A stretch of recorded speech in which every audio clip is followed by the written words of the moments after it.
Assalamualaikum warahmatullahi wabarakatuh. Salam dan bahagia Bapak Ibu Guru Penggerak.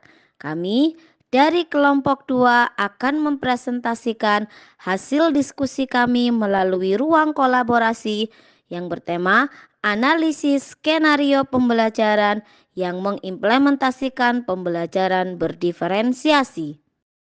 Kelompok kami sendiri beranggotakan saya, Wiwit Wardatul Fuadah, bertindak sebagai presentator. Kemudian ada rekan saya Bapak Saiful Nur Aziz yang bertindak sebagai moderator, serta Ibu Dewi Nur Laksmi yang bertindak sebagai penjawab. Selanjutnya ada fasilitator hebat kami yaitu Ibu Inayah Malahayati serta Bapak Budi Ajar Supriyono selaku pengajar praktik yang selalu setia membimbing kami. Berikut adalah hasil diskusi kami berkaitan dengan pembelajaran berdiferensiasi.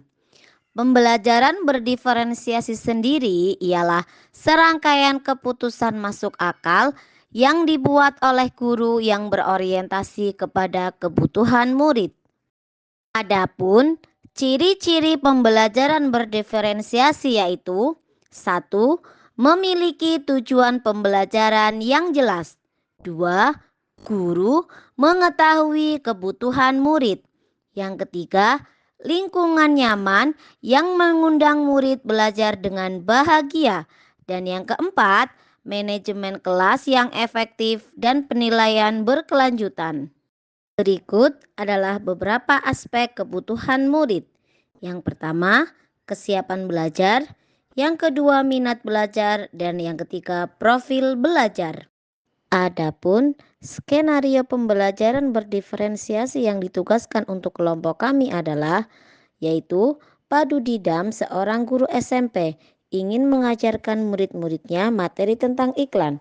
Tujuan dari pembelajaran tersebut adalah murid-murid dapat menangkap makna secara kontekstual terkait fungsi sosial, struktur teks, dan unsur kebahasaan dari iklan tentang produk dan jasa.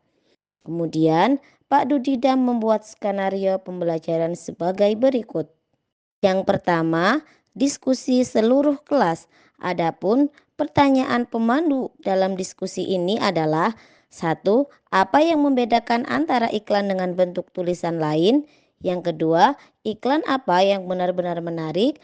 Apakah dibutuhkan biaya untuk membuat sebuah iklan? Dan jenis pekerjaan apa yang tersedia dalam periklanan? Kerja individu atau pasangan atau kelompok kecil. Dengan tugas antara lain, secara individu, murid akan diminta menulis 3 hingga 5 iklan yang menarik bagi mereka. Mereka lalu berbagi apa yang dituliskan dengan satu teman lain secara berpasangan. Saat berbagi, mereka boleh menambahkan pendapat. Skenario yang ketiga adalah dengan membentuk kerja kelompok kecil.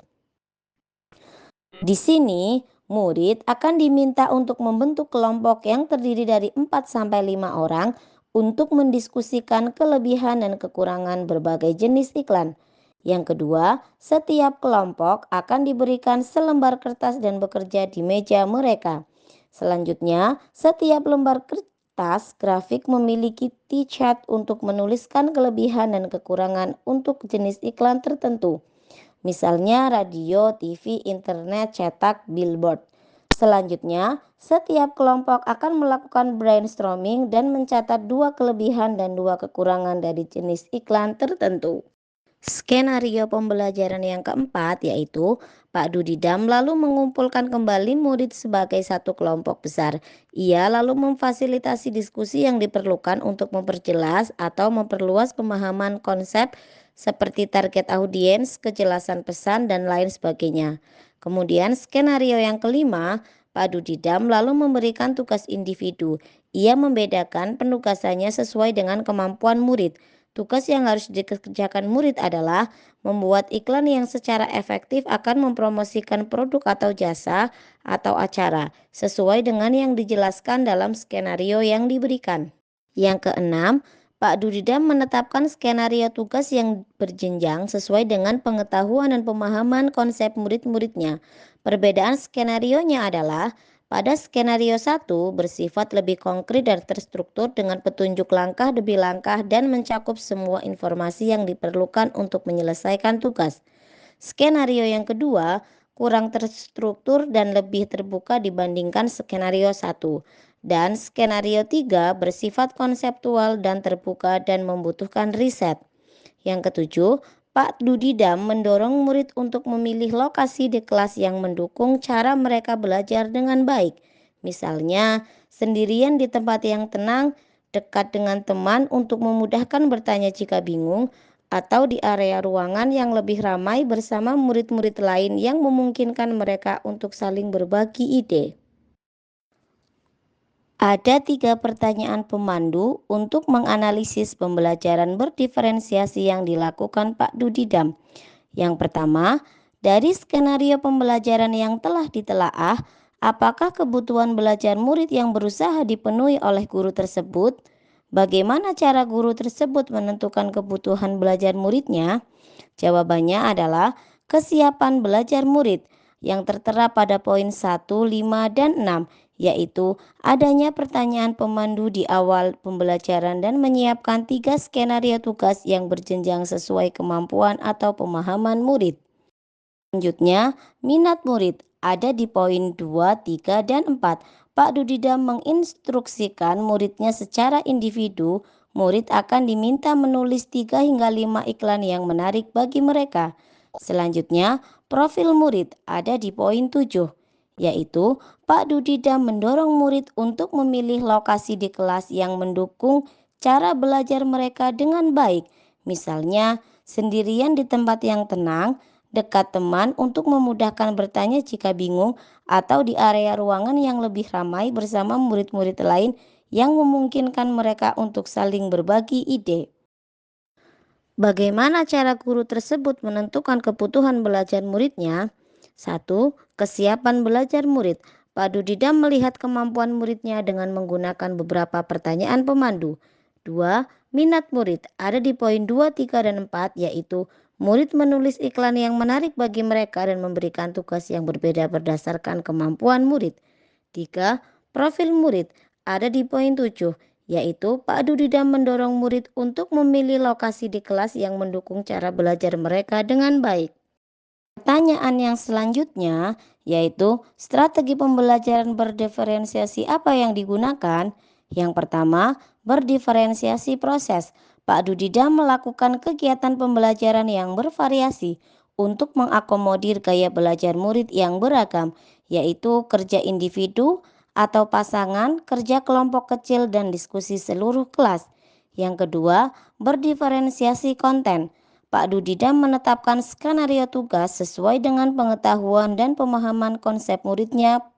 Perbedaan skenarionya yaitu skenario 1 bersifat lebih konkret dan terstruktur dengan petunjuk langkah demi langkah dan mencakup semua informasi yang diperlukan untuk menyelesaikan tugas.